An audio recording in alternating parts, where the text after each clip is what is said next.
It's time for the Everyman, where real man talk. Let's go. Time to grind, get inside your mind. Yeah, we working overtime. That's the only way to climb. We gon' make it in our prime. Signing on the dotted line, cashing checks left and right. That's the way I'm living. Hello, good evening, and welcome to the Everyman. Tonight we have a very special guest. We have someone that we know personally, and lots of our listeners probably are aware of. We have Reece Calvert. How are you doing tonight, Reece? Yeah, good. Thanks for having us on as well. No, honestly, mate, it is firstly incredibly brave for you to come on. I know we've just had a bit of a chat there. The fact that you've come on and you're willing to share your story with us tonight is something we are super grateful of. Boys, any thoughts on us getting Reece on? I think it's a really positive start. The fact that Reece is, someone I would call a friend. Obviously, he's been involved in the King's Arms football team as well. So, the fact that we are able to not only get such amazing people in specialities like therapists, sport nutritionists, things like that, people who are in their own field absolutely smash it, but we've actually got everybody, the everyman. And Reece defines the everyman. He's been through highs and lows. So I think it's fantastic that we're getting people on like Reece. So I'm looking forward to it. Yeah, me too. I'm really intrigued as well, because obviously I come to the King's Arms team a lot later than you guys, so you know Rico a lot better than you, so than me even. So I'm keen to hear the story. Really excited. Me and Rico's been out in the past drinking and stuff together and been to the pub and stuff, not so much recently, which I'm sure is something that we're going to delve into. But I think Ethan hit the nail on the head that sometimes it's important to have these conversations with people that have been through things themselves rather than the experts, just to get their perspective on things. So really keen to hear how it goes. Yeah, for anyone listening as well, Rico is Reece. Just we haven't got two people on the podcast because who's Rico? Jekyll and Hyde, innit? Exactly. So yeah, Rico is Reece for anyone listening or watching there. As far as I'm concerned, Rico knows me as the one and only true manager. Is that right, Rico? I'm not sure what that made. Whoa! Before I came on, what the heck? Yeah, I think it's one of those where we've all known you. Well, I've known you now, I'd say, Reece, 3 or 4 years through football, which what I would say, what we're going to talk about today is I've known you that long. We see each other, well, when you turn up, about every week at football, and I just wasn't aware. And I think that's probably one of the big messages that I would get from today's episode, especially, is that you might think that your friends are all okay. You might think that everything's going great in their life, but actually, as part of a football team and a group of mates, that you and your story, I just didn't know it until probably this year, where we've had many conversations, especially once we started doing the pod and you spoke up saying, Lou, actually, I've been going through some of my own shit. And I think what you guys are doing is really good. And I'd love to come on and share my story. And for whatever reason, it's taken to this point to get you on. And yeah, I'm super excited to get to know probably another layer of you, and maybe a bit deeper than probably where our conversations have been so far. So kicking it off, Reece, the first sort of question before we get into like podcast type talk, how are you? Is everything all right? Yeah, really good. Just had another little baby boy, just less than 2 weeks ago. So I'm still off work. I've got another 2 days off, but it's chaos with three kids in the house at the minute. But yeah, really good. Yeah, how is the little one doing? Because I know he is very new. Yeah, he's class. He's not sleeping too bad. But obviously it's still a challenge, that lack of sleep. But yeah, it's just been great. Absolutely great. Amazing. And is your missus and the rest of the kids all good? Yeah, perfect. Isabella, who's the middle child, she likes to act up quite a lot, but yeah, she's all four are great. See, I'm dreading when Uh, it gets to that age with Alfie. Like Alfie's only 1 now, and I'm like, Yeah.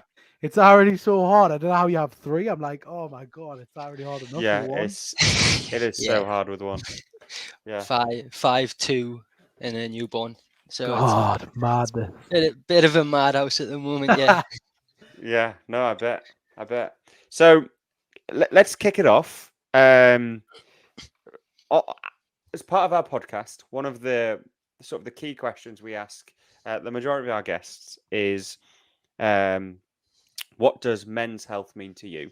So this is a mental health, physical health, men's health type podcast. We talk about the highs and lows of men's lives. We share our experiences. We speak with experts. And something that's really interesting that I've learned through this is that no matter what people's experiences are, or no matter what people's sort of knowledge of men's health are, there seems to be some really common themes. So I'm really interested in hearing your answer to that question. What does men's health mean to you? Yeah. So I guess really in the last few months, the meaning behind it for me has changed a lot. Mm-hmm. Previously, it was health wasn't really important to me. I didn't really care about my health. I ran mad distances and things, done mad challenges and stuff, Yeah. while drinking every day, and it was just that was my way to say I'm healthy. Yeah. When I was far from it, but like now with everything that's happening and what I'm going through, like the health for me now is like looking after myself in the best way. And for me, it's to like keep myself active, set goals, set challenges. Mm-hmm. For me to train for. If I don't have something sort of a goal to aim for, then I become lazy and I don't do the training. And the training's the part that keeps my mind healthy. So really, it's keeping them goals and challenges set to keep my mind and body in the best possible shape. And Yeah, I also think that. family as well, making sure they're happy and supported. When I was drinking, they weren't my priority, and now like they are, and that's another way for me to keep my mind great. Yeah, So I think. Go on, Ethan. no, so I was just going to say there, Rico. So you've touched on something there. So obviously you do quite a bit of running. For those that don't listen, I believe you're part of a run club. You know, you've always done like a lot of running, and you'd be unbelievably fit as long as I've known you. I think you've now kicked on since obviously the giving up the booze, which is your story you're going to tell. But obviously now you've took it to a next level. Would you say that it's goes hand in hand, sort of your mind being clear and having sort of that emotional clarity and sort of being able to stay sober, it goes in hand with your training, your running? Do you think that's a big determinant factor? 100%. Yeah, without I wouldn't be in the place I am today if it wasn't for running, which Mm-hmm. is crazy to think running such a simple thing can do such wonders for like my life. But it's like the last few weeks I haven't been able to run. I hurt my foot on doing the 400-meter hurdles a few weeks ago, and I Mm-hmm. can I still feel good, but I can feel I'm not quite at that place where I was a few weeks ago. Mm-hmm. So it just shows the importance of me being able to get out, run, and also have them challenges set, sort of thing. I haven't really got any challenges with the baby coming and Mm-hmm. sort of had to put everything on hold, really. So Yeah. not having that, it's like the motivation's dropped off a little bit. Mm-hmm. Do you So find yeah, like the more? Before, Sorry, Lou, go you on. go. No, go, mate. I was going to say before we really get into your story, it's probably jumping the gun a little bit on a question here, but are you fearful with the added pressure of a new baby coming that potentially you could slip back into old ways or old habits because you don't have the mechanisms that you've built within your life through running, exercising, giving yourself time, space to deal with sort of the struggles yeah, that you had? yeah. It's been something that's been on my mind. And I have been thinking about it, but I think even just spend this time with my family, not doing anything, it's been brilliant. Yeah. I've loved like every day just Yeah. having time off with my kids. Like 2 weeks, I Yeah. can't remember the last time I actually had 2 weeks off, like as a like Mm-hmm. bit of annual leave. Summer holidays are here, so cruises being off the whole time as well.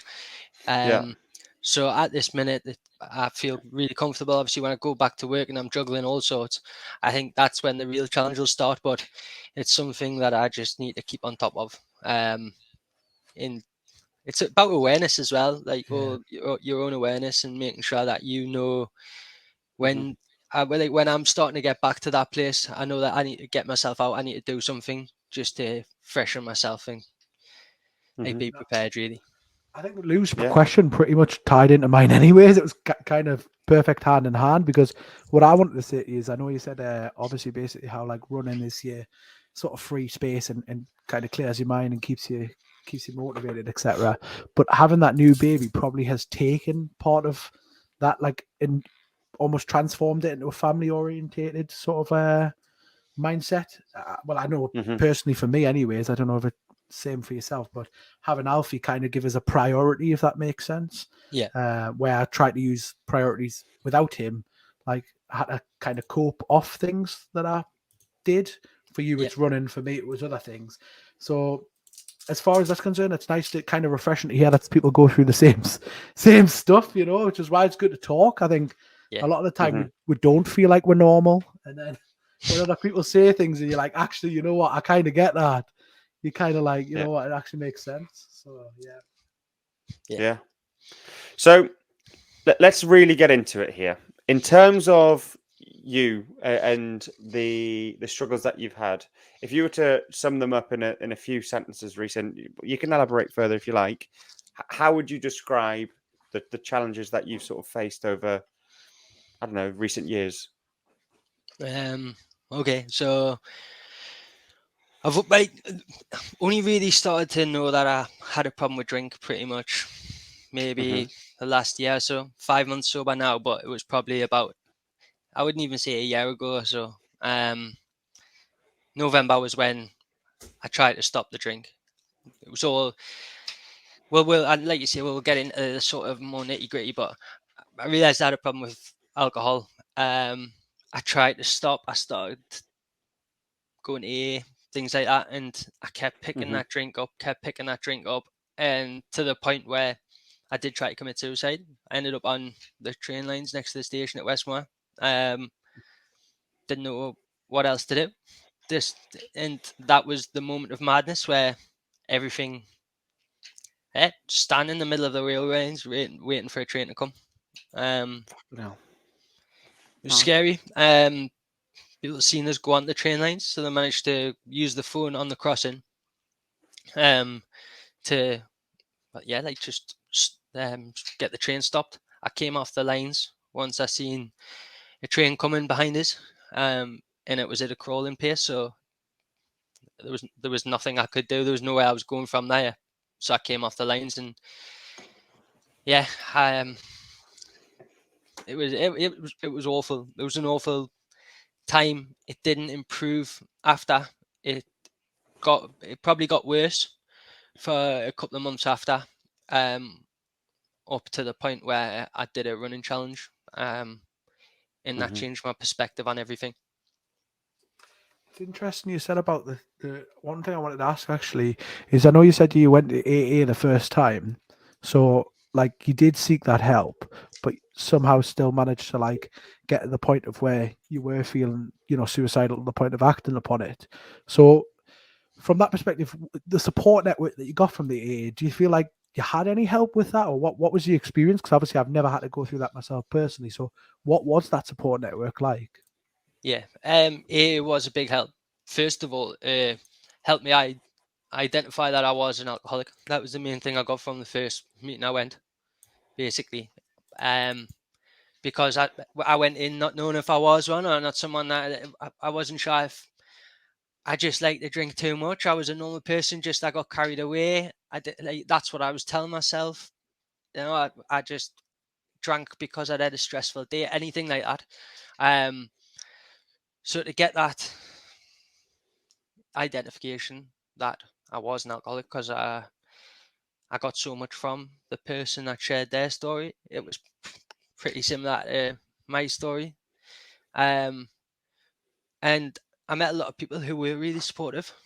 They were really, really supportive, and they helped us a lot. but they did talk about like alcohol and stuff quite a bit. And one of the nights I actually walked out of my AA meeting and I went straight to a pub. Yeah, I went straight to a pub, and it was like, I don't know, it kept like popping into mind. It was alcohol, things like that, and yeah, and I know I'm waffling a bit. Yeah, sorry.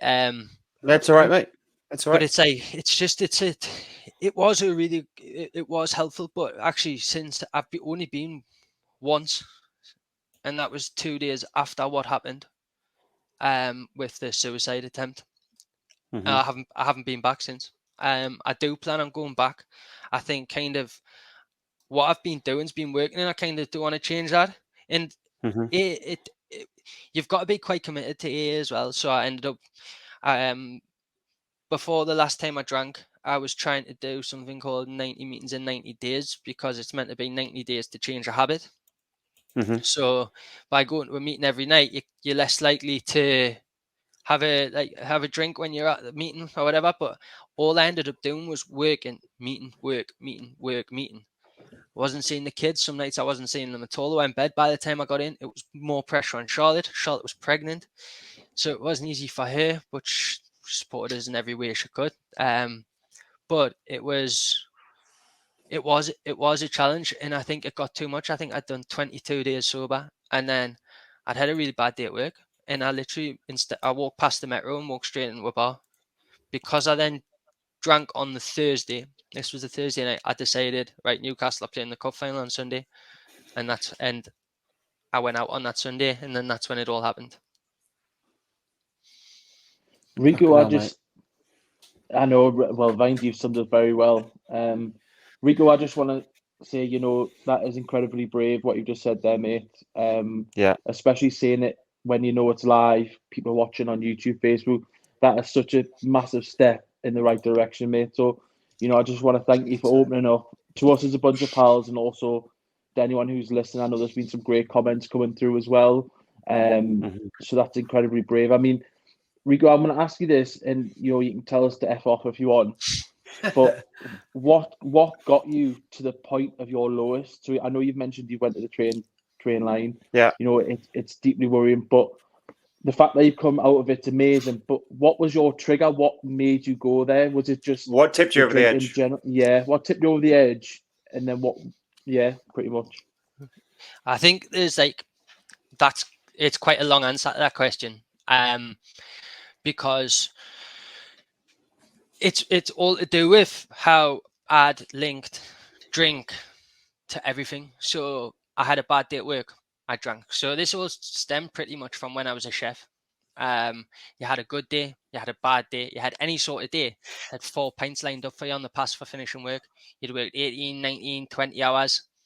And that was your thank you. 4 pints at night. You'd have them 4 pints, you'd go downstairs, you'd have a few more. It could end up being 5 in the morning, you're getting a taxi home, and then you're having an hour's sleep and getting a taxi back to work to do it all again. And it became, I was drinking, 6 days a week, pretty much, Mhm. solid Yeah. for 7-8 years. And then I stopped being a chef. And I didn't break that habit. I thought, oh, well, I'll stop doing that now. I'm not a chef anymore. But it became part of everything. So I guess to get to the lowest, it was, I admitted I had a problem. I said I was going to do something, but I kept picking that drink back up and going back to that place in person. And the more Mhm. time I spent going back to it and doing it, like the more it was hurting me, because I don't like failing, and I kept failing. And that's what I seen it as. I see myself as a failure. And I guess I used alcohol as a coping mechanism for my mental health. I didn't realize my mental health was in such a shape, like a poor shape as it was, because I always drank when I started feeling bad. Yeah. And I would, And numb the pain. completely numb it. Like I would cause arguments with Charlotte, so she would go to bed in a huff, sort of thing, or just to get away from us, and that would free me up to drink. I could drink it how I wanted to from that point. And then I could sit up till 3, 4 in the morning on a weeknight, sitting drinking 16 cans of Stella. Wake up, sat up still in the settee, 6 o'clock in the morning, half a can of Stella still in my hand, just drink that, and then get up, get a shower, pretend like nothing happened. and I could go and function. I was a functioning alcoholic. That's what I was. I could still pretend like everything was fine in my life. No one really knew the extent of what I was going through or what I was doing, anything. Yeah. But yeah, I think like when I stopped drinking, I struggled to deal with anything. If I had a bad day at work, I couldn't have a drink. So I didn't have anything there as a coping mechanism. So I wasn't replacing the alcohol with anything. Yeah. So like it just kept getting lower and lower. And then that last time when I drank, it was quite messy. I went to the pub, took Cruz to watch the match. We went home, and I got 4 cans. I had 4 cans in the house. That was a bad idea. I just couldn't stop drinking when I started, and that has always been my problem. And then I'd run out the 4 cans, so I walked to the pub, and then it got like it got to the point where I couldn't have another drink, and I was like, what do I do? What do I do? And like my reaction to that was putting myself on the train lines. I can't deal with this anymore. I'm sick of failing. I'm sick of being a failure. Like I can't keep doing this to me and the people I hurt every time I do it as well. Yeah. And I was hurting a lot of people every time I picked up that drink, but I was really trying as well. And I think they all knew I was really trying, but I was still feeling and I was still hurting them. And I knew I was, and that's kind of what got me from there to there. Yeah. Do you know when you reflect back at that time? Yeah. Do you now understand why you were failing? I kind of haven't got to the stage yet of looking back fully through it and sort of trying to analyze it yet. I guess I wasn't. I don't. I'll be honest. I don't know the honest answer to that. I think after what happened, I knew I couldn't drink anymore. I knew what it was going to do. It was going to take. It was going to take my kid's dad away from him. It was going to take my unborn kid's dad away from him. It was going to leave Charlotte in a bad position. No dad to help support 3 kids, support her. It was going to all my mum, dad, stepdad, my brother, sister, everyone. It would have been horrible. So I knew that I had to stop that drink to be alive. If I didn't, then I was going to hurt too many people. It was going to. So that's when I it was easy to stop, kind of, because I knew I couldn't do it. Whereas I was still sort of in that doubt, because on the Thursday night I had a few pints, and it was like, actually, I went to the pub. I came home at the time I said I was going to. Maybe I just needed a little break. I was constantly battling with, you are an alcoholic, or actually you just lost a bit of control a few too many times, but like you've had a break and now you're better for it. When actually I was never better for it. I was never better. I was a horrible person when I drank as well. So I'm trying to fix everything, and it's hard as well. What I would say, so that there's two replies to that. Firstly, stop being so hard on yourself as your mate and someone who cares about you. Like, really stop being so hard on yourself, and don't try and change everything. So you can't change your whole life and be a completely different person. So don't try and put yourself under that pressure, and you certainly can't do it in a day. It's going to take a lot longer, and time and reflection and almost unlearning the habits that you've previously had, and things like going to the pub and all that sort of stuff after football, or watching football, or social life. Us as a group of mates, our social life is going out on the piss together. That's what we do. And that's what we've all done since we were 16, 17, 18 year old. And that's really hard. So then you need to find new ways to socialize. And again, that takes time. But a big thing that I've learned through my experiences, and someone much wiser than me once told me, with addiction, you only really can start to overcome addiction by hitting bottom. So you need to hit bottom. You need to lose everything, or you need to, it needs to slap you so hard in the face where you accept it. Because what you've said is absolutely something that I can relate to, and other people that have been around who've suffered with addiction. You convince yourself that you're not an addict. You say, I might just have a little bit of a problem. Well, I went out on that drink and I had shots, so that's why I was too drunk and that's why I couldn't stop. Or it was just payday, so I had a bit more money for that night out, so I just stayed out because I could. Like, they're the stupid things that our brain convinces us of. And the next morning when you're in the doghouse with your missus, you'll go, "Oh, I'm not going to drink again. Yeah, look, I'm so sorry." And you would go and tell her, because you could, "Look, you're right. I'll never drink again. I'm so sorry." But that bit of time from that night out to the next night out then convinces you that you're okay. Of course, look, Charlotte, honestly, I'll be in by 9 this time. And that next time you might even get in by 9. But then it's the next time or the time after that is the problem, because you've convinced yourself that you don't have a problem. And I promise you, that's something that we've talked about alcohol a bit on this podcast before. And it's something that I have some of the traits that you've said around, like, convincing yourself and thinking I don't have a problem and whatever. So, yeah, I think I'm probably in that page where, or I'm at risk of being where you got to, of maybe considering myself as I don't have a problem with it, when I clearly do, because I can't stop. If I'm drinking, I never want to go home. I just want to stay out drinking and drinking and drinking. And that's a problem. And I think lots of men, especially even if we look at our group of mates, 30 of us at football, will... How many of that football group, and that's just one football team, are in the same boat? 10, at least, off the top of our head, we could all name out of 30. So that's a third of one football team who are all in a very similar position to what you were, Reece, but then haven't quite yet, or may never, but got to that point that you got to, and that's terrifying. Yeah. I think as well, to touch on that, like, rock bottom place, I think that links back to EA quite well as well, because when people were sharing their stories, they used to constantly mention, like, rock bottom, rock bottom, rock bottom. And I was like, well, none of these have happened to me. And they would say it was yet. Yeah. And it's like, if you, they kept saying, if you don't change now, it will happen to you. And I was like, no, it'll not happen to me. It'll not happen to me.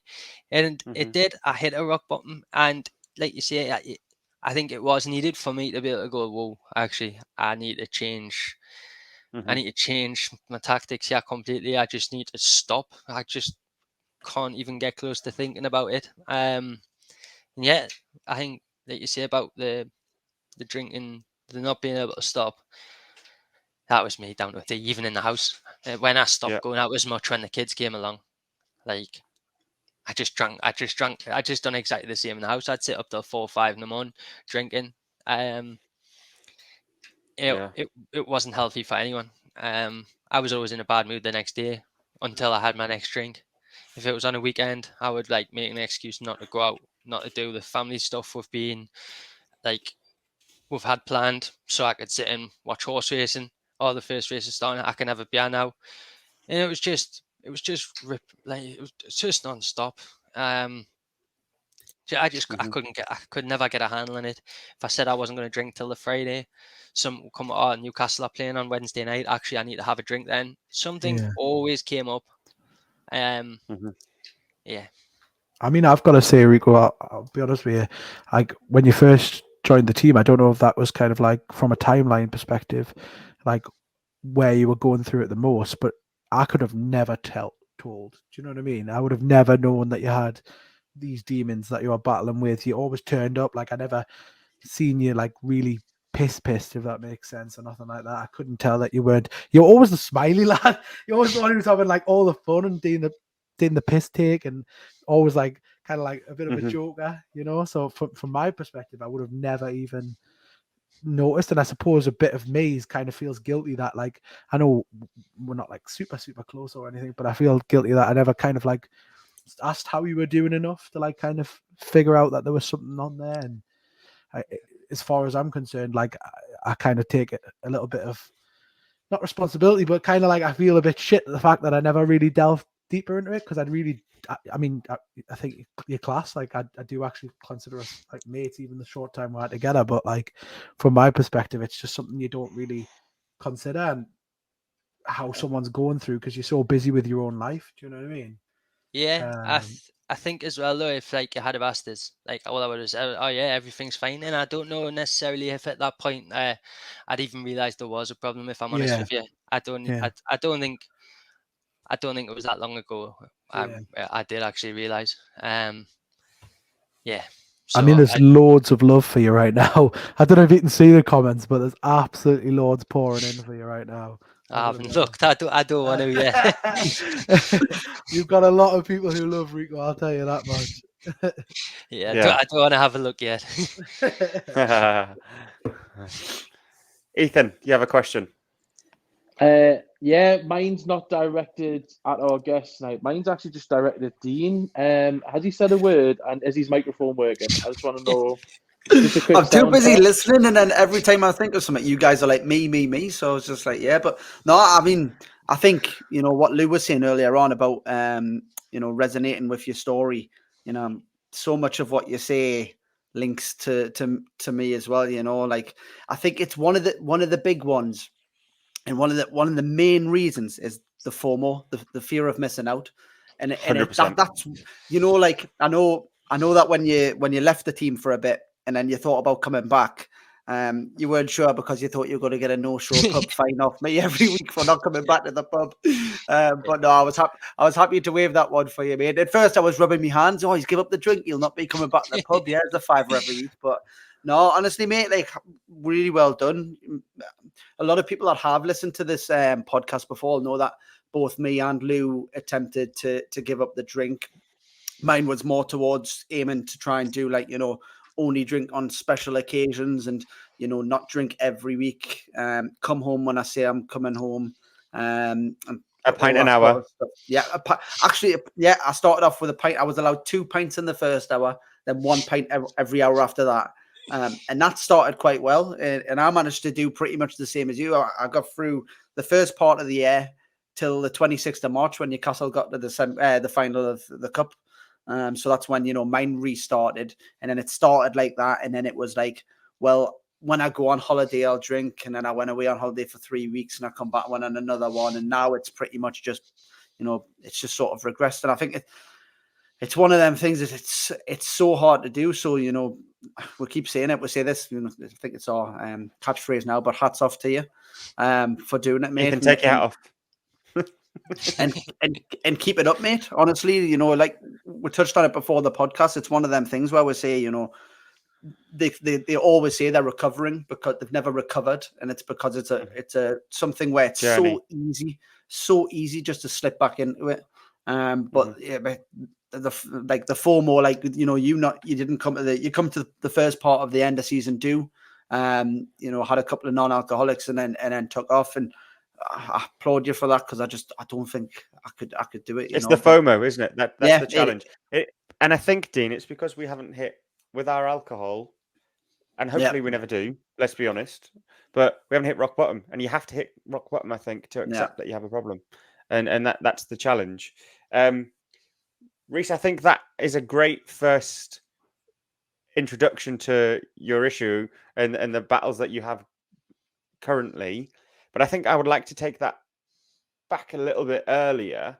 Yeah. Understand your early life with alcohol. When did you first start drinking? What did that look like? Was there anything was there relatives that were drinkers in your family that made you think that was acceptable and that was the cool thing to do? Just tell us a little bit more around your early sort of interactions with alcohol, and if that's potentially put you in a situation where alcohol was a bit of a problem for you. Yeah, I had a great childhood. Family were great. My mum and dad did split up when I was young. I can't remember. I was young, but stepdad came to life. He's been amazing. That school, primary school, it was good, really good. Started high school, and I actually went to St. Mary's High School, and I changed in year 7 because I was bullied. Changing schools wasn't the easiest, but it was actually better because I played football with a lot of the lads. I knew them, quite a lot of the people that were there, so it was actually alright to settle in. But then I found myself acting the class clown a lot.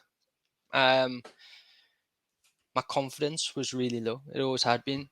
really. And I think through when I started acting the clown and stuff, it was to try and make people like us. And I don't know, it sort of changed who I was. I wasn't the person that I was acting constantly. Mhm. And that sort of continued really. And then I ended up doing sort of daft and dafter stuff. And then I think I was probably about 15 when I had my first drink, 3 litres of Strongbow, I think it was.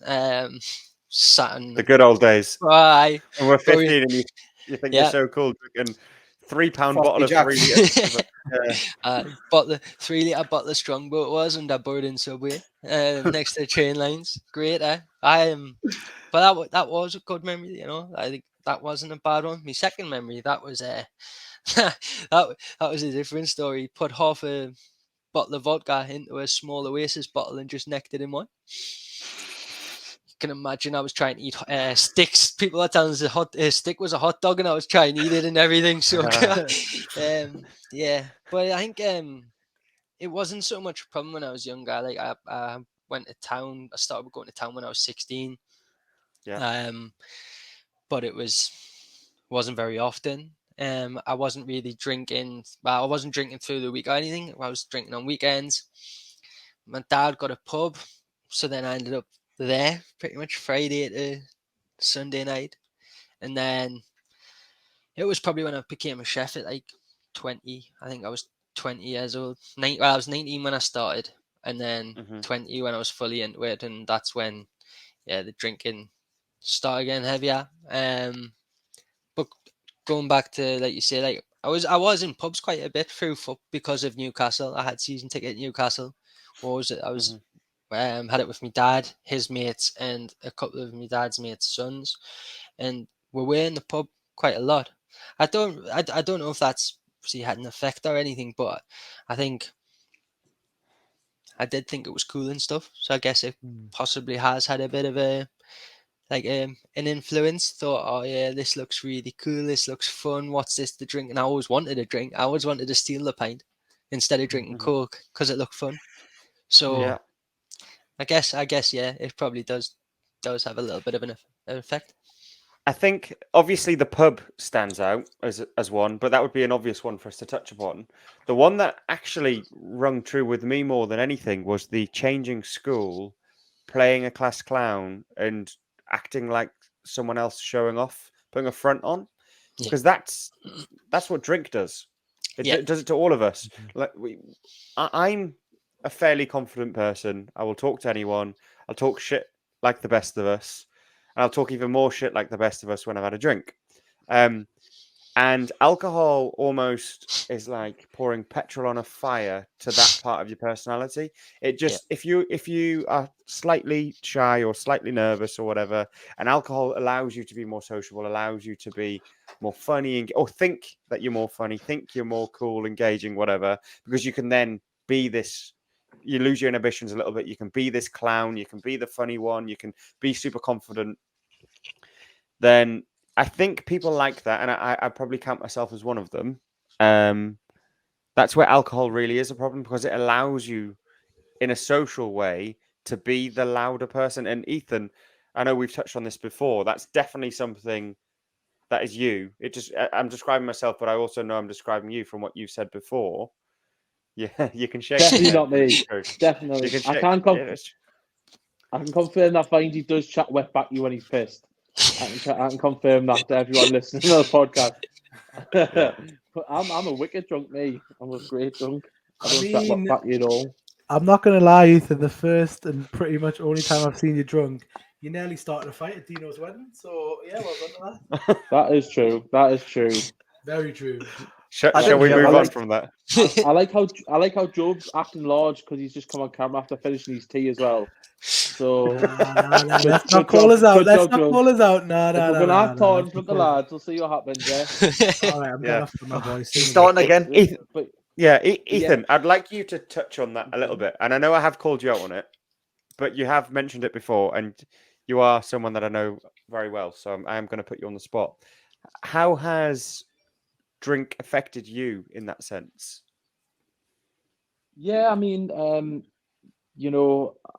my addiction isn't with drink as much as it is with food, but my drink has been a problem for me. I overindulge quite a bit. Similar to Rico, I remember being 15, 16. My mum didn't let me drink. She didn't want me to drink, but obviously starting hanging around with a crowd that you want to try and impress. So you get your half-litre bottles of blends and you put in your Boost bottles or your Oasis bottles. You get your 3 litres of Frosty Jacks or Strongbow. You play Edward Cider Hands, and you do daft stuff. Great game. But you do daft stuff, and for me, it changes my personality. It enhances my personality because I like to think I'm in a similar boat to Vindy. I'm probably a bit more cocky than Vindy. Vindy's very professional. When he's sober. But I do act the clown, and it just enhances that. But there is a nasty side to me as well, which I've not shied away from. And one of the big reasons of starting this podcast or being on this podcast is because I want to make right some of the wrongs that I've done. I've upset a lot of people, whether that's friends, ex-girlfriends, just even regular people by the way I've behaved, and letting drink bring out emotions and things that I would bottle up. So I tend to bottle a lot of things up, and then when I'm pissed, it'll release. Instead of just talking to that person or being honest with that person, I'm not really comfortable with this, or I don't like this. Can we change it? So, in that aspect, drink does have its plus side. It makes you more confident, but it also, for me, it turns me sometimes elsewhere, and I don't have a line as of yet of when to stop drinking. I don't see a limit. I just drink and drink and drink. Sometimes I'm physically sick. Sometimes till you pass out, things like that. So it's a tricky line, and alcohol is a depressant as well. So let's not beat around the bush. It's not, although it does make someone quite happy, and it does make people in the moment. Well, in the moment it does, but it is a depressant. And some of the stuff that Rico was saying, the way that he can continue and do his life to life job, it astounds me. Especially, obviously, I know I'm probably a little bit older than you, Rico. In that sense, I think. Can't remember. I think it's only about a year, isn't it? It's only a year. I'm 30. Ricky, you're nearly 30, aren't you? Yeah, No, I am. I'm 30. We're 30. Jesus, see that even makes it even worse, because if I have a drink now, I'm out the game. I am out the game for a week. I'm eating everything in sight. I'm watching everything on TV. I'm not really going to the gym. I turn into proper Dan Ray when that happens. I just eat and watch TV.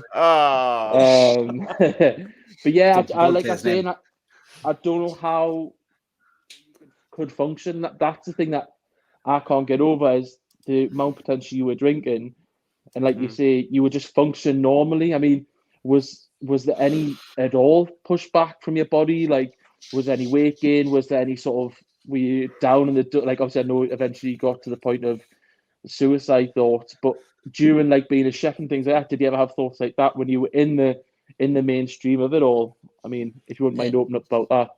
Yeah, so in the madness, really, no. I guess I was that busy with everything, chef, however many hours of the day, and then just drink. And that was a constant cycle. On my one day off, I would just pretty much sleep and watch telly in bed. That's all I would do. So the tiredness, that was pretty much it. The tiredness was all I ever really got. Well, that was from when I was a chef or after. And when I'd stopped being a chef and just done my 9-to-5 job, that just meant I could drink earlier. And I still didn't finish drinking earlier because I was starting drinking earlier. I was just drinking for longer. I was just drinking more. But I guess when I did finish later, all I done was drink faster.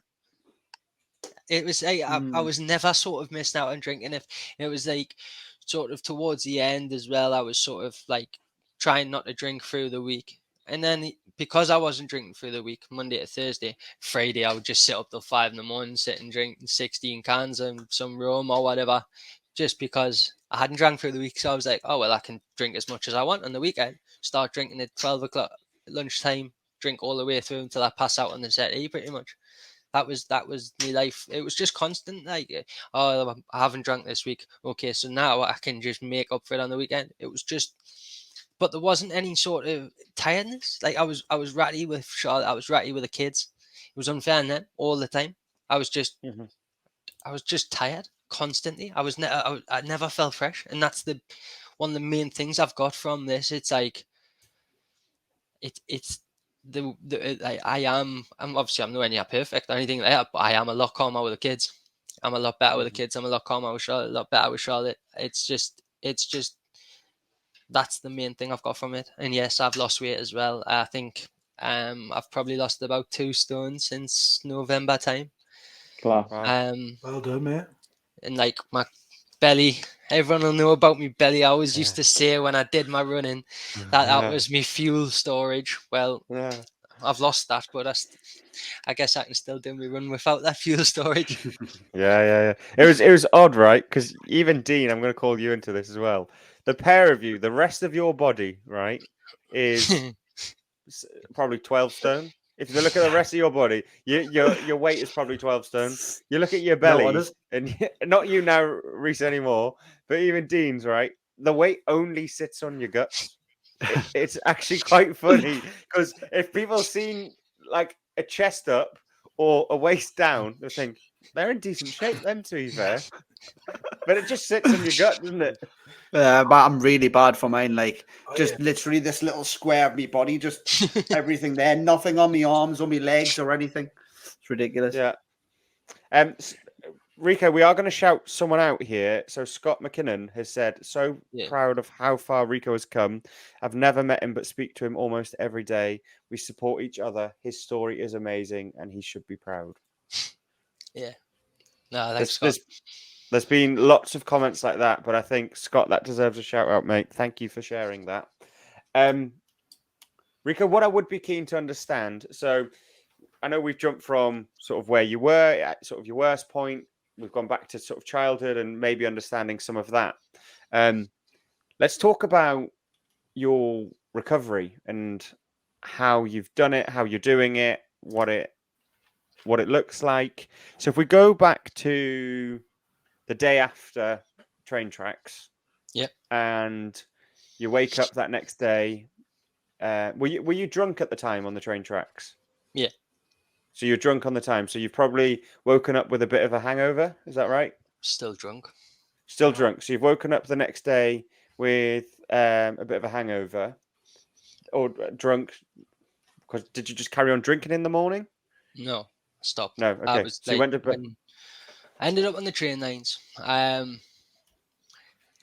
When, like I say, the trains, I seen it pretty much. Well, it was stopped. It was going less than 5 miles an hour. There was nothing I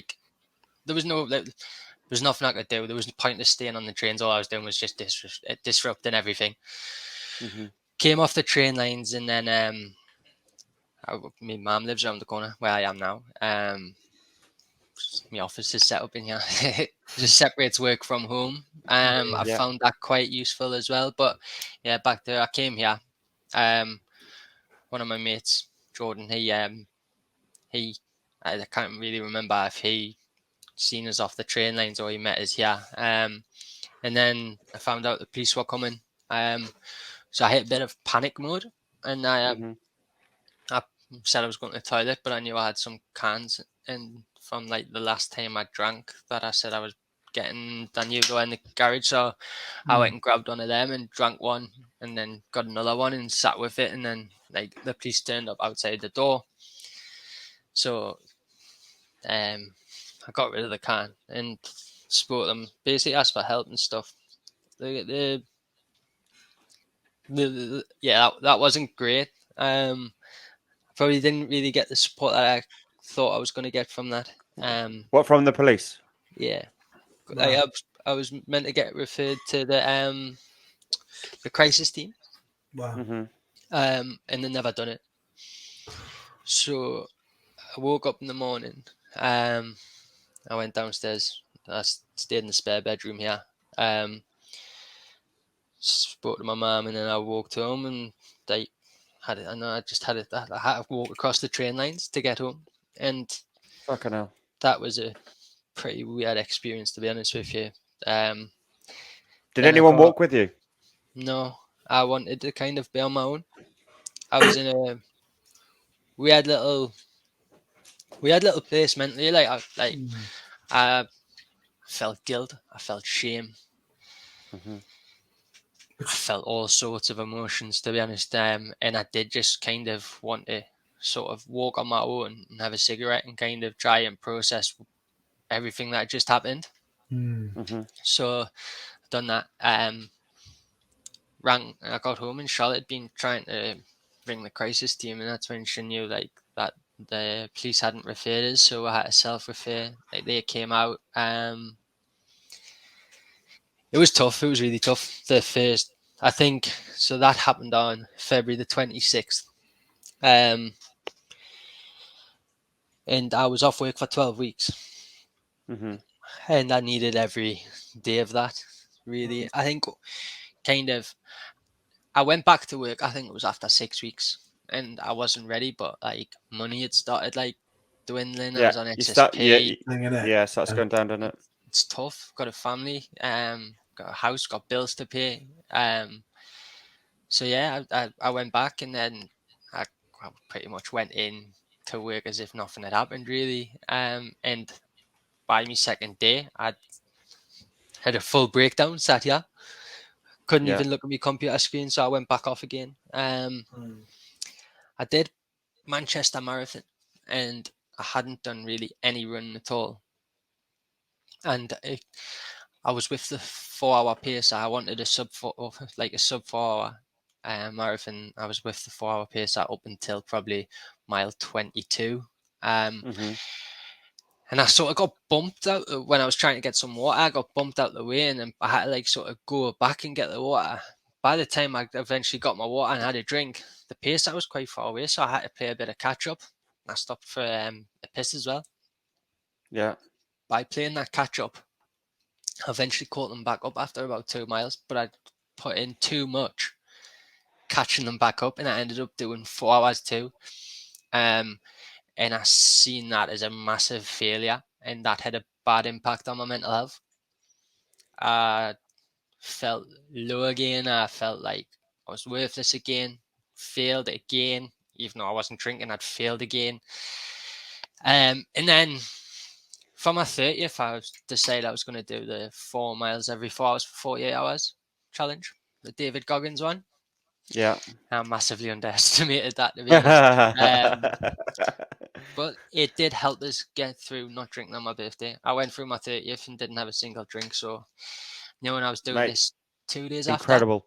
Well done. Incredible. after, I think Yeah.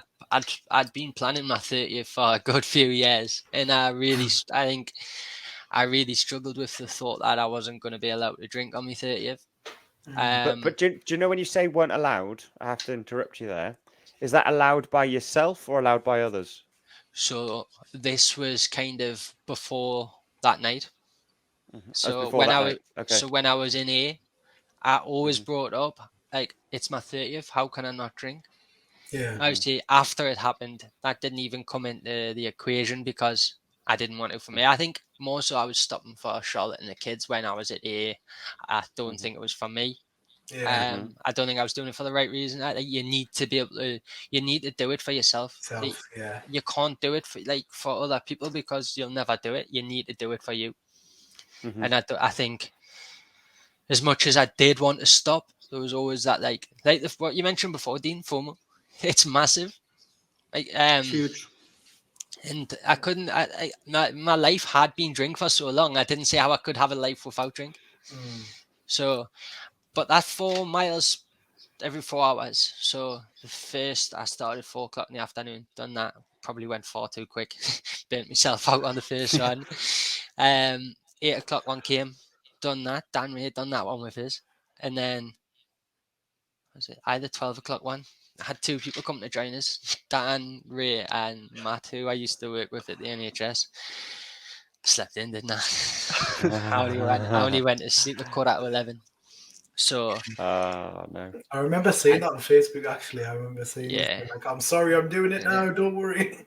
So I woke up and it was like 4:15, and I remember I was lay on the settee for at least 45 minutes before I got myself up, and I was like, I failed the challenge. Oh, wait, what's the point in continuing? I might as well just quit now because I didn't do the 12 o'clock one, so I'm not doing the 4 miles every 4 hours for 48 hours. It's not going to be that. But in the end, I got up Good. and I'd done 8 miles at 4:15 in the morning, and it was one of the best runs of my life. Like genuinely one of the best runs I've ever done in my life. There was no cars on the road. Like the sun was just coming up. It was honestly, it was just so peaceful on my mind. Unreal, that, mate. And I'd done 8 miles at 4:15. I think I finished it about 6:30 or something. So I only had like an hour and a half until I started the 8 o'clock one. And I got that one done as well. And then I thought, you know what, I'm just going to continue and go with it. I done the rest of them that day. And I had the 12 o'clock one, which I'd done on my own. When I did the 12 o'clock at night one on my own, that's when I made that video about the things that I had been going through, because I just thought, like, really, like, you know, if there's one thing that I can use what I went through, it's to share my story and help other people and make it like known that people you do know do struggle. Yeah, And like by making it like sort of doing this, you've given me the opportunity to come and do this. It gets my story out there, and it means that other people. I have had messages as well, like of people saying that, like, what can I do to help this person that I think might have like messages on Facebook of like, how can we get him help and things like this. And like, I'm available. Like, if anyone wants to talk, if they're struggling, like I'm here. Like anytime for a chat. So, but yeah, I think that 4 miles every 4 hours changed my mindset completely. Yeah. Like unbelievable. Like I was so close to giving up. I'd failed. But I don't know. I just decided, right, I'll just continue. And when I finished that last run, I think I did cry. I was with a couple of people, and I think I did cry. But it was just amazing. I felt on top of the world, and I was like, no, if I can do this, I can do anything. And I've kind of stuck with that. And that was that moment where everything changed. I wasn't sitting struggling anymore. I wasn't moping around. I wasn't doing. I don't know. It's kicked us into action. I've been running since, keeping my mind out. Like I said, obviously not for the last few weeks, but everything has been much better since that day. You don't mind us asking, Rico? I know you kind of mentioned earlier about like your partner and the kids and stuff like that. How has it affected, like in terms of, especially at your lowest point, how has it like directly affected them, and what sort of support network have they been here? And in terms, I mean, you don't have to answer if it's too much or whatever, but like, no, it's fine. As far as like how it's affected them, it's obviously affected them massively. Sort of when I was drinking and everything was revolved around drink, I would force arguments with Charlotte so she would go to bed so I could drink normally, because I would slow myself down when she was awake.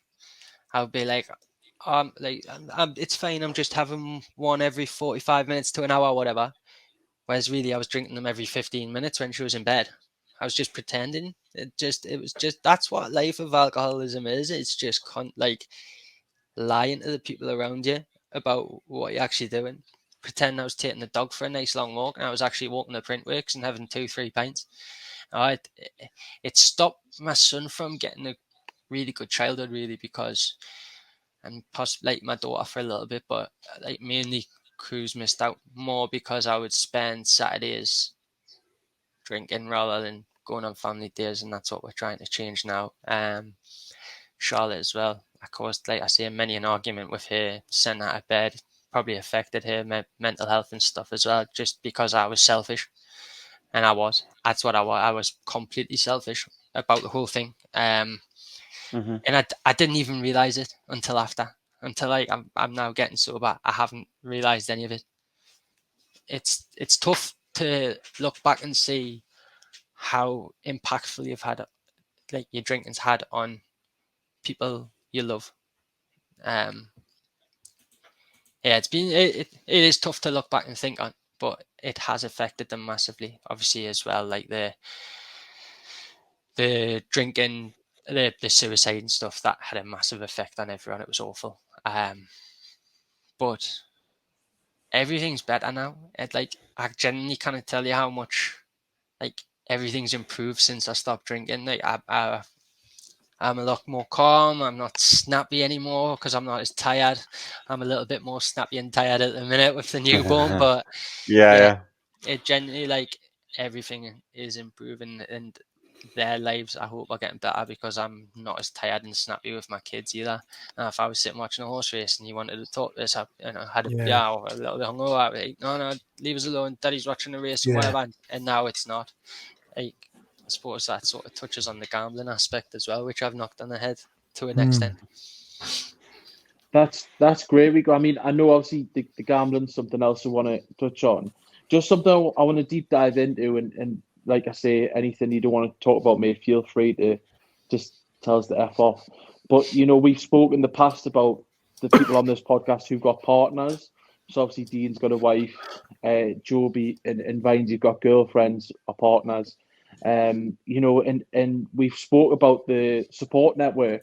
Now, in the past, if I had a girlfriend, I've not opened up to her, and I've let it bottle up and I've exploded, and it's caused arguments. I've upset them. Whereas Joby, I'm just going to pick on Joby here. His girlfriend is his ultimate support network. Literally. She's his number one cheerleader. She's his number one friend. You know, she'll pick him up when he's down and she'll clap for him when he's up.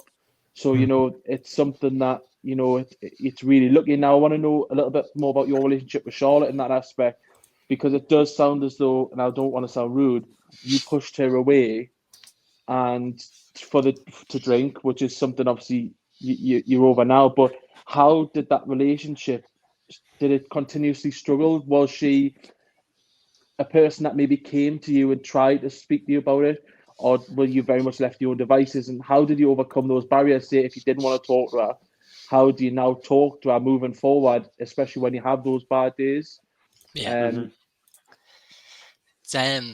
I'm more than happy to answer any question. You just don't need to hope, like, I'll answer everything you just put my way. I guess it's a tough one. I did push Charlotte away a long time. I think where there was a lot of times where our relationship wasn't great at times, and it was down to, like, me drinking. She's pretty much gave up drinking because of me, really. I think I've put her off it for life, which isn't something I should laugh about. That's like more of a nervous laugh sort of thing.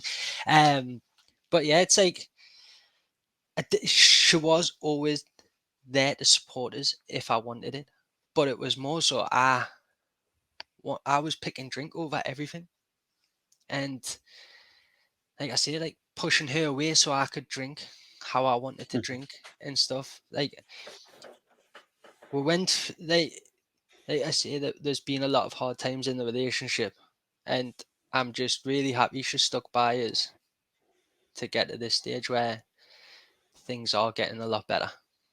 Unreal.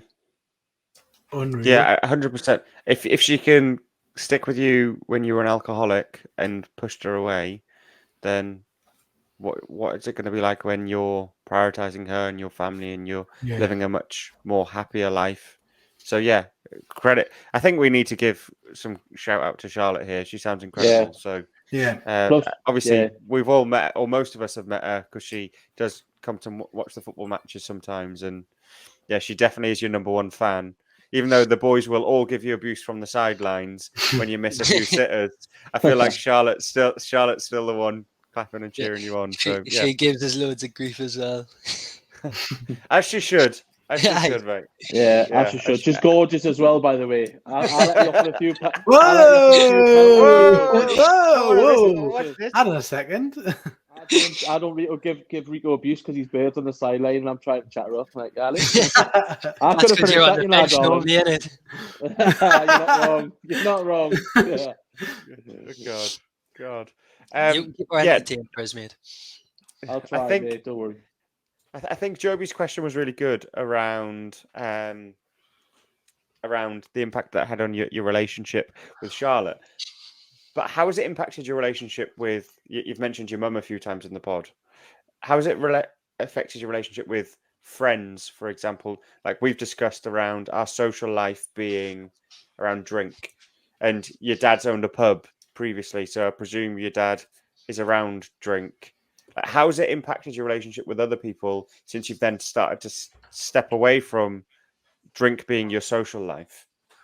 Yeah. So we'll go with my mum first. So it's really affected her a lot. So when I was 20, 21, first major drinking incident happened. I flipped my car a few times on the Tyne Bridge. I'd like been out on the Saturday night, got up to go to work. I just started a new job on the Monday. This was this Sunday morning. I didn't get in till like 5:30, and I went to get the bus. At Westmore, realised it was Sunday service, but obviously I was still drunk, so don't process things there. So I walked back home, jumped in my car, and yeah, like I had to get cut out the car by the fire brigade, and I was meant to be going out for an Indian with work on that Sunday night. So my mum and stepdad, they followed us into town, and they seen the Tyne Bridge was closed, so they actually went round and pulled up next to it, and my mum and stepdad were trying to get to the car. Obviously, the police had it all boarded off, and the fire engine were cutting them out, so they just thought I was dead. So you can kind of see the stress I've caused my family, like for years through drinking. Not going home when I said I would. Some days not coming home for 2 to 3 days. Just constant pushing boundaries, arguing with people because I've been drinking, arguing with people because they want us to slow down me drinking, stop me drinking. Just it's been a lot of arguing, but like I've always just, I mean, I like put a, like when you said before, Joe, about like always had a smile. I was always the joker. That was the mask. Yeah, that was the mask. That was the picture I painted when I was out. I drank and put that picture on, but then sometimes I drank too much and I ended up turning into the one that was crying and that. Yeah. And I'd done that quite a lot. Big shout out to like me group of mates that have been like my group of mates for years as well. Like one of them, Joe, he was the one that said to us I should go to AA for the first time. So I went there, and then all my mates have been like unbelievably supportive over it as well. Like not wanting us to go to pubs, not wanting us to do like things like that. Like that must be unreal. Go-karting. Like for my birthday, we went paintballing.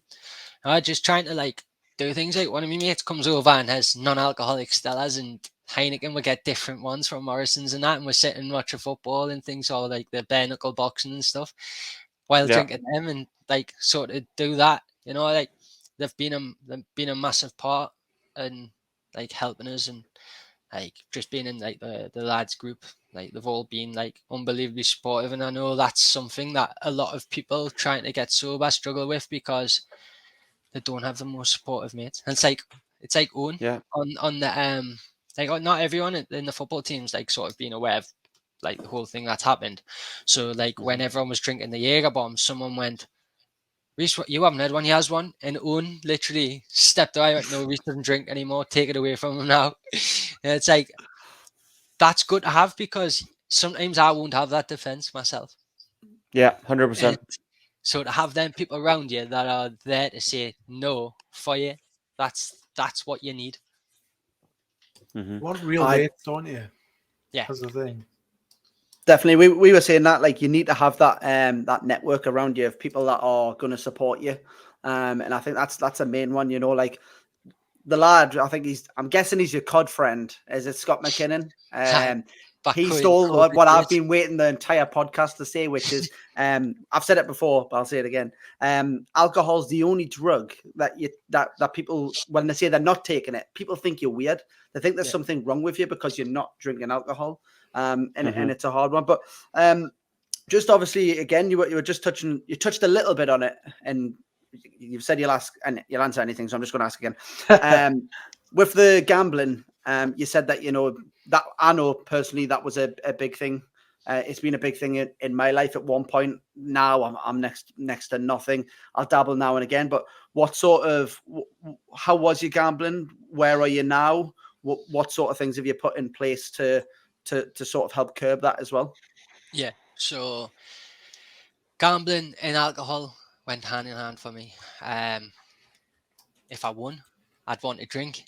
if I lost, I'd want to drink for two completely different reasons: celebrate or try and forget about it. And I was betting every day, like every day, even on shite that I shouldn't be betting on. I never sort of got a Ukrainian women's football now like that, but it was like, yeah, I didn't want to say the name, but it never got like. So I think there was a couple of nights in when I like started going to AA, when I did pick up a drink, that I ended up on slots and stuff and lost a lot of money, which I hadn't really had before. But the gambling, I realized like I couldn't not drink, and like sorry, how do I put this? Like the two of them just went hand in hand. So if I was trying to stop one, I needed to stop the other. And it wasn't that long ago actually, but I did GameStop, and it's much easier because I don't have access to be able to like just go on and put a bet on. And if I won a bet, what I would do is I would then like use that money and bet on other horses. I would just throw that away. I would never win. I never would win. And I think it was, I looked at my like my profit and loss, and it was only like £800 down over a year, and obviously that is still a lot of money, but it was more about how much I'd spent on just that one site. It was probably like $4,500 on just that one site, and I had about 9 apps. So I that's when I realized, like, look, I need to knock this on the head. And I've popped in the shop at the bookies a couple of times and put a couple of horses on that I fancied or something like that, but it keeps us like in control of what I'm spending, rather than like sort of being able to just do Apple Pay like as free as you want, because with Apple Pay, like you don't even know what you spend. You just double click on a button and you've got a horse on. Yeah, I think that did become a massive problem, like just how frequent it was, how much money I was throwing away. I think the last £10 that I had in my bank, I would put on a horse to try and make it 50, so then I could have a bet and buy beer. And that's not how you should be living your life. And I am trying to change that. I think with that, just to jump in again, just to follow up on, was like, because we had the group, which was Rico's Bets, which was where Rico would give us some tips, and he'd give me a tip, and I'm forever grateful for that. I won about £600 or something in 1 week. But I tend to find with people that are doing the gambling, and my mate Sean plays for the football team, he won't mind me saying, used to have a big problem with it, and not so much. But what I found with it is people such as yourself, when you're just looking and you're having to look at the spread and that, you're seeing how the teams have done, the horses have done, you can normally pick yourself, a good couple of horses that have a good chance. But like you touched on at that point of, once you get a winner, it gets to a Wednesday and you're thinking, oh, there's nothing really you fancy, but you're just looking for something that you can bet on. So you're stretching what you think is going to win. Whereas when you're checking the form and you're seeing how everything's going, you can probably pick one, but it's that sitting there thinking, oh, I've got a tenner, I'll just hide on that. I think that's when a lot of the problems with the gambling start to happen, when you're just looking for things to bet on rather than having a specific thing that you're looking for, 100%. Yeah, I completely agree with that. And like, it did start where I would go to the bookies and put like a 5-hour accumulator on a Saturday on the football before I knew anything about horses. Still don't know much, clearly, because I've picked a few losers as well. But like it's like the same as the alcohol. Like, the progression happens quickly, and it goes from like progressing quickly to the point where, whoa, it's too much. And that's been like something that's happened quite a lot in my life. Like, I've got a very addictive personality. No. I get hooked on things far too easily. But yeah. Actually, Rico, someone just asked a question for you. It was Angela. She said, if you could offer one piece of advice to anyone else starting this journey like myself and my partner. My partner is 7 months sober. Congratulations, by the way. And I am 3 months. Also, congratulations. It's not very easy to start that process. We both stopped for different reasons. He stopped for reasons a bit like Rico, and I stopped just because I doesn't agree with me and to support my partner. What piece of advice would you say would probably be the biggest help for them? First of all, congratulations to you both, because 3 months and 7 months is a long time. Yeah. And Unreal. the best bit of advice, so for me it's running, but it's to find your replacement that you can like get the similar sort of Buzz. buzz from. Yeah, so like, I get like, running just sort of clears my mind, everything, but for some people it's boxing. You need to find like your like bit of fix. I've done a bit of boxing, I've been playing football with you, like I've been doing quite a few different things, and it's just the actual exercise all in all. That's what helps me.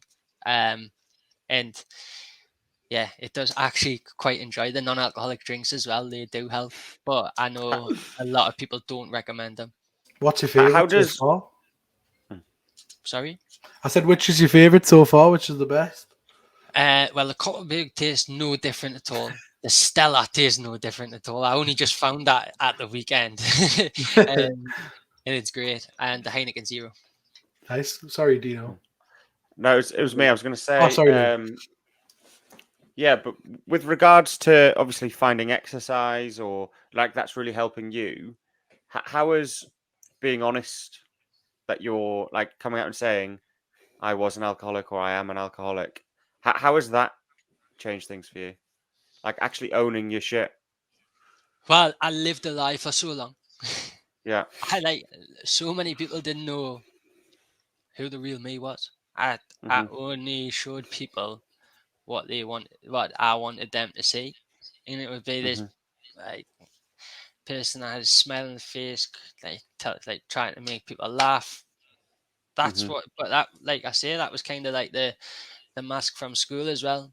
You know, like that character continued sort of, as you said, like the drink sort of gives you that power, and that's what it always did. So being honest, when I posted that video and the comments I got on it, it was what blew my mind, and that helped unbelievably. Like that sort of the mindset change from doing the run and stuff. I got the same sort of similar thing from the comments that I got from people for being honest. It does massively help showing that vulnerable side. And I got messages of people like telling us like their struggles as well and what they've like sort of past problems and different sort of struggles with addiction, like things like that. That was really nice to see people could like who I hadn't spoken to in years as well that could come up and speak to me. Because that's what I want. I want people to be able to come and like approaches if they're struggling, if they need help with anything, if they want to ask us any questions. That's what I want to use my experience for. Yeah. Top man. I think Ethan's got one. No, I think leading on there, we go just about the aftercare and the help you've received. So obviously, with regards to the drink aspect, I know obviously you've mentioned there the police pretty much no help. I mean, I'm not really surprised, but we've had a conversation, a brief one, albeit over text, about potential, and I'm not going to say what the conversation was, but about support you were getting. And I mentioned BetterHelp, which is an app, which is like a paid app you can go on and you can pay to speak to people who are paid professionals. I hope you don't mind me sharing that. Because the NHS is so backed up, how was your process getting help, if you don't want me asking, and also the journey itself, just to share anyone that may be thinking about going on that journey themselves? Yeah, I think like you say, the NHS is very, very stretched. So I didn't. So there's only really a couple of options that you can do. So after speaking to the doctors, it was self-referred to talking therapies, but the waiting list was 9 months on that. I actually got referred to NTRP, which is like the recovery partnership. So that like I went in, spoke to someone like about staying sober, blah blah blah. I started taking some tablets as well, which sort of help with the cravings for alcohol. So I've only recently just stopped them, and taking tablets for my mental health as well. But I haven't actually seen anyone because I was waiting to see a counsellor through NTRP, and I still haven't heard anything now. So I don't know. I like I said, I haven't had any sort of counselling, anything like that. There is big waiting list. So if you really are struggling, and you, I guess like you can ring Samaritans and things like that. But if you do have the money and stuff, to go private is definitely a better option, because it can be a long waiting. And I know the waiting as well. That really affected me at the start. I kept asking for help off all these different professionals, and I was getting none. And that was putting us back, because I was getting told, oh, look, this will happen. None of it was happening. So I was kind of like, what's the point in us being here? Like, what? I'm here. This has just happened. I'm asking for help and no one's helping. I feel it also. I feel it also plays into that part of you convincing yourself that you didn't have a problem, because in that you're putting yourself out there going, look, I need help, I have a problem, and then they go, yeah, well, like someone will come and someone will call you, like we'll be here to help. But when they don't, you then must, I presume, doubt yourself and think, well, I mustn't have that bad of a problem because no one's speaking to me, so I must just be able to carry on how I want to carry on. Yeah, it's, I guess the main help was I did receive was after the suicide. That was when I did really start trying to get help. There was many a night when I was trying to stop and things that I had to ring Samaritans. I was sat in front of a box of tablets in my kitchen while drinking a bottle of rum. There was quite a few nights like that, where even to the point where I'd written a suicide note, but I don't know if that was maybe more sort of like a cry for help than actually wanting to do anything at them times. Like sort of just like when I called different places and stuff, I found that it wasn't the greatest help. The greatest help I got was off speaking to people close to us. I think that's the best advice I can give. I do think that these professionals that do want to help, I think they're just massively underfunded and stretched. I think the best thing you can do is speak to the people closest to you. If you can't speak to the people closest to you, speak to someone that's a little bit more external that you know you can confide in. If that needs, you can come and speak to me. But you need to get it off your chest in some format. There's someone that sort of knows you, because then they can sort of, I don't know, like they know how best to give you advice. They know what you've previously done. I genuinely think like that they were the best conversations I had, and some of the best times when I got talked down on nights out. It was, I'd spoke to Samaritans, and then I still felt the same way. And then I spoke to like my mate Joe in Australia one night, and he talked us well down for 2 hours while he was at work. I think sometimes it's the release as well, isn't it? Just that having it off your chest is kind of like, in a way, a healer in itself. I mean, obviously, I've never been through anything with alcohol. I mean, I don't know if any of the boys or anyone knows. I don't drink, full stop. Never really have. I mean, I've drank occasionally, but most of mine is that a conscious thing now? Like you won't drink at all? Mine's strange because I don't know how much I want to really say or share, but growing up, I had someone in my life who was very like bad with alcohol, if that makes sense. And that kind of like put me off in a sense. Like I always used to say, like, I don't want to turn out like that, like in a nasty sense, like they were quite nasty. So I think even growing up, like I kind of didn't want to turn into that person. So I stayed away from it and shied from it. And then I don't want to say I judged people, but in a way, like on nights out and stuff like that, I would go on the nights out and I would really not drink. I would drink to some extent, but not to the point like I was getting drunk or anything like that. And I always used to make the excuse, I don't get drunk, so I don't drink. Like really, it was just I didn't like drinking to the point where I didn't feel in control. And a lot of that was because of my personal past, which I just didn't want to admit to people. Yeah. So for me, it's always been like a thing I've been afraid of letting in, and hearing stories like yourself and other personal family members who've went through it and like have had really tough times with it.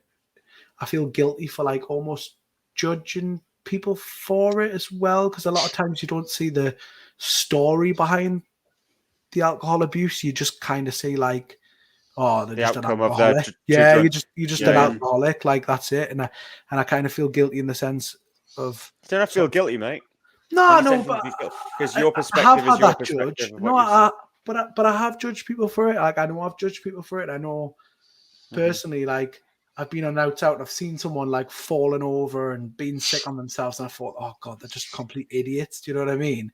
And, Yeah. and really, I don't know what that person's going through, and I feel like that's something now I've got a lot more perspective on, and I think you're helping a lot of people, Reece. I'll be honest with you, Yeah, me too. especially from the comments. I mean, I know you said you didn't really want to read them yet or whatever, but there's a lot of people who saying like, you know, even just helping one person, you've helped me today, kind of thing, and it's something that you've got some balls, mate. You really do. Yeah. Yes, I think as well, like to go back to that point you just made, I think you don't have to feel guilty about judging people, because when I was drinking in that madness, if you had told me that you weren't drinking on a night, I would have judged you. Yeah. So, Yeah. and I did do exactly the same. What, you're not drinking? You must be. Aye. It would like, I don't know. You are either weird, or if it was like a last say that, oh, you must be pregnant. They were the two options that went in my head. Yeah, or you whipped, or your missus didn't let you, or like whatever that is. Yeah, no, mate. That's the challenge, especially with young lads. I can't speak for young women because none of us are young women. Is the fact that there's that social pressure for us to, if as Dean alluded to, as one of the guys who commented did, you have to drink. Like that's what young men do socially, even older men, but generally us from 18, some of us a bit earlier to even us at 30, our whole social life is built around drink. That's it. It's go out for a drink. It's like you going go-karting or us going for food. Like we're going for food on Thursday for an Indians, the football team. People will just be getting drunk. You're in the chat, mate. People will be drinking, and it's one of those where like I'm going to go and not drink, but people will go there. And see, look, even whether he's joking or not, it's that. I was being serious for a second when I shake my head, but like it's mad, isn't it? It's just our culture. Like, immediately I'm thinking, oh, we'll see because I'll get him a drink or something. You know, like it's so stupid, really. It's our culture. Yeah, it is. I think what I'd like us to do, because we are getting close to the wrap up point, Reece, is we have a part which I'm going to let Ethan just tell you all about it, because I always get in trouble every single week. So basically, do you want the banner as well, Ethan? 2 seconds. Go on then, why not? We need a song like. Yeah, we need a song and a better banner. How are Joe? Whoa, how That's awful. That is so bad. I'll make one with Ethan's face on it, like a poster. Ethan's face going on like, Chris Hemsworth's body. Yeah. Chris Hemsworth's body. That's a good one. Like, sorted. It's getting done tonight. With Rob and Ryan either side of it. Oh, I thought we were going to get through an episode. When's their episode going to be? We'll have to have Rob and Ryan on. However, we've just got to at this point. I think we could get one of them on. We could get one of them on, I'm sure. But yeah, so basically, we've went a tangent there, mate. So we have a section of the podcast which Vindy likes to take over, but for once he's let me say, which is see no evil, hear no evil, or hear no evil, see no evil, depending on what. Ethan can never decide what it is. I can never decide what it is. And basically, obviously, we've heard your amazing journey, mate, and it's far from over. You know, we're all incredibly proud of you, and we're mates, and we're always here for you. But people who don't know you, or people still listening, or you know, anyone who watches this later on, is there maybe a book, a podcast, even if trash TV, which got you through those days that you would maybe recommend to someone, maybe in your shoes, or maybe just a regular listener, if you wouldn't mind? So one of the first things that I read, I don't really read. I'll say that I don't have the attention span. I struggle to concentrate a lot. But the audiobook, David Goggins' first book, probably popular, but the first book's definitely a lot better than the second, and sort of talks about the journey and stuff. And there's one I'm reading now which I'm actually really enjoying, but the audio is actually terrible. Scott just said, "Don't say Love Island." I used to love it. Never don't watch it now. Who's your favourite? How are you've got a favourite? Come on. I'm just gonna tell you. So there's one thing I'm trying to get into now. It's like triathlons and Ironmans. So the book's actually called Can't Swim, Can't Ride, Can't Run. Dino, get on the order. Dean, I hope you order that, mate. By Andy Holgate. Right.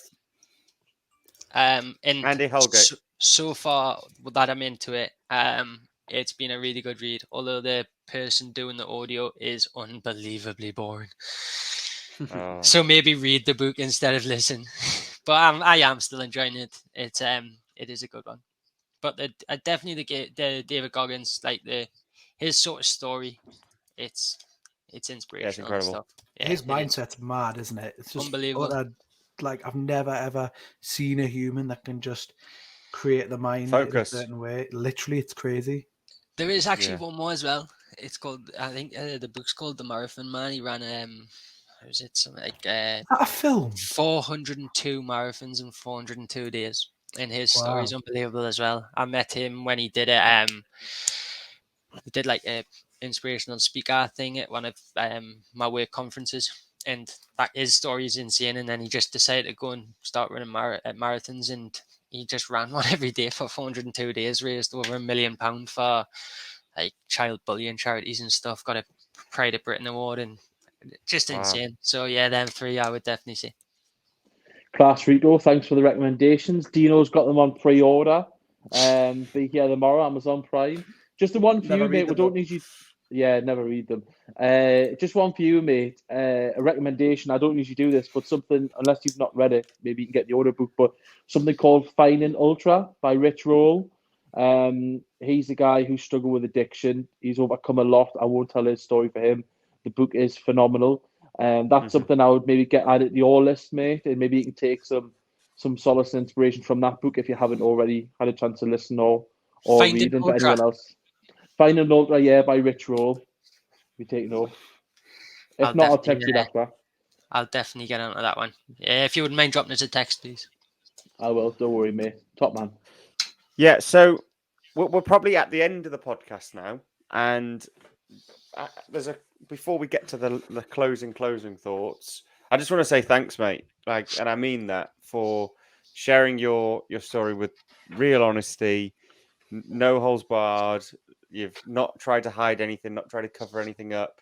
You've been as raw and as honest as we could expect anyone to be. And we, as a podcast, and I'm sure the guest, as the listeners will feel the same, it's been really moving for me, and especially when you opened up straight away saying you were on the train tracks waiting for a train. I was like, holy shit, this was levels. And I know we've spoke about that before, but actually hearing you say that, mate, yeah, your story's incredible. The things you do in your everyday life to not just inspire yourself to live a better life, you inspire me as one of your mates. You have a whole football team of lads. Even though we'll rip you at times and you'll rip all of us, like, we're all super proud of you for what you've achieved. And I know it's 5 months sober now. And yeah, huge admiration for what you've achieved, mate. And I'm sure the boys will echo all of that. Is there any sort of closing message you would have to anyone who's maybe struggling or going through certain things that you might have felt before, and in terms of what they could potentially do or take from this episode? Oh, thanks very much. Thanks for giving us the platform to share my message as well. And obviously doing my first ever podcast with you boys. Smashed it, mate. I know as well that we all mates. You know, I spend pretty much see yous every week. So yous have made it really easy. So thanks very much. But yeah, I guess it's trying to find that replacement. You need to try and replace that time that you would normally spend drinking with something else. It is a challenge. I'm not gonna pussyfoot around it and say like you'll be fine, but like you will get through it. You really will. It's difficult. It is, but you just need to find that replacement. and speak to the people you're closest to. Really do, because it will help you a lot. And if you're struggling to speak to anyone and you need someone, you can drop me a message anyway. Any way you want, just anyone can drop me a message, and I can't judge anyone with everything that I've done and said. So I'm open as to anybody. Legend. Absolutely love that, mate. Top man. Yeah. So Reece, want to really thank you for your time and coming on our podcast. Maybe hopefully not the last time you come on. We would like to get you back on. Definitely even to come and co-host and meet some of our cool guests. I'm sure you'd love to do that too. So definitely.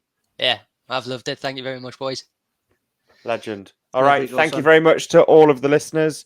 We really appreciate it. You can follow us on Amazon, Spotify, YouTube, Apple Podcasts. Obviously, give us a follow on Facebook, all that sort of jazz. Please recommend it to friends, family. We're just a group of ordinary lads, all dealt with our own version of shit in our lives, trying to make a difference to the everyday man out there. We get expert guests on, and we would love you to join us on our journey to make a difference. Absolutely. And one thing before we do end the pod, I just want to thank everyone who's, especially the people who've give some positive love towards Rico.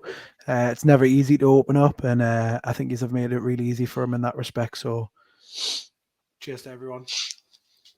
Legends. Night, lads.